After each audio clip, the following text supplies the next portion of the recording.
जय हरी माऊली. जय हरी माऊली.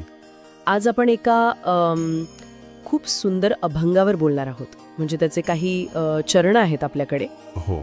आणि त्यातनं देव आणि भक्ताचं नातं कसं उलगडतं यावर जरा बोलायचंय. अगदी. या श्रोत्यांमधनं म्हणजे या चरणांमधनं हेच स्पष्ट होतं की देव आपल्या बाह्य गोष्टींना नाही बघत, तर आपल्या मनात काय आहे ती भक्तीची गोडी, त्याला जास्त महत्व देतो. बरोबर. तर मग सुरुवात करूया का? हो. पहिली ओळ जी आहे ती अशी आहे, अंतरींची घेतो गोडी पाहे जोडी भावाची. ही अंतरींची गोडी म्हणजे काय नेमकं, आणि भावाची जोडी देव कशी पाहतो? हो, महत्वाचा प्रश्न आहे. अंतरींची गोडी म्हणजे आपल्या मनातली अगदी आतली खरी जी भावना आहे ना देवाबद्दलची, ती शुद्ध ओढ. अच्छा. परमेश्वर काय पाहतो तर हीच गोडी. तो आपल्या वरवरच्या गोष्टींना, आपण काय करतो, कसं वागतो, याला नाही महत्व देत. तो थेट आपल्या अंतःकरणात पाहतो. आणि तिथे काय शोधतो तर भावाची जोडी, म्हणजे त्याचा आणि आपला जो भावसंबंध आहे त्यात किती प्रेम आहे, किती निष्ठा आहे, किती श्रद्धा आहे. हा भाव शुद्ध हवा, त्यात देखावा नको. म्हणजे खरं नातं हवंय त्याला. अगदी. ती खरी जोड आहे ना नात्याची, तीच त्याला हवी आहे, तीच गोडी तो घेतो. बापरे.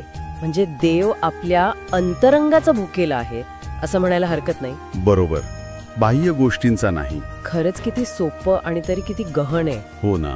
आणि याच विचाराला पुढे नेणारी पुढची ओळी असं वाटतं, देव सोयरा देव सोयरा देव सोयरा दीनाचा. इथे सोयरा शब्द पुन्हा पुन्हा आलाय. हो, 3 वेळा. आणि त्या कोणाचा सोयरा आहे तर दीनाचा. यावर जरा प्रकाश टाकाल का? नक्कीच. सोयरा म्हणजे काय तर आपला जवळचा माणूस, नातेवाईक, सखा, मित्र. हो. इथे संत देव सोयरा असं 3दा म्हणतात. म्हणजे देव किती आपला आहे, किती जवळचा आहे यावर खूप जोर दिलाय. अगदी हक्काचा माणूस. अगदी. तो कोणीतरी दूरचा फक्त पूजेचा देव नाहीये, तो आपला सखा आहे. आणि हा जवळचा सखा कोणाचा आहे तर दीनाचा.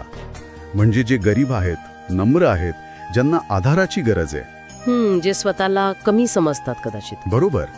जे दीन आहेत, दुबळे आहेत, ज्यांच्याकडे जगाच्या दृष्टीनं काही नाहीये, अशांचा तो खास सोयरा आहे, पाठीराखा आहे. अच्छा. म्हणजे देवाच्या लेखी श्रीमंत, ज्ञानी, प्रतिष्ठित असा भेद नाही. उलट तो दीनांच्या जास्त जवळ आहे. खरंच की नाही? हे ऐकून किती आधार वाटतो. हो, तर यात एक खूप मोठा दिलासा आहे.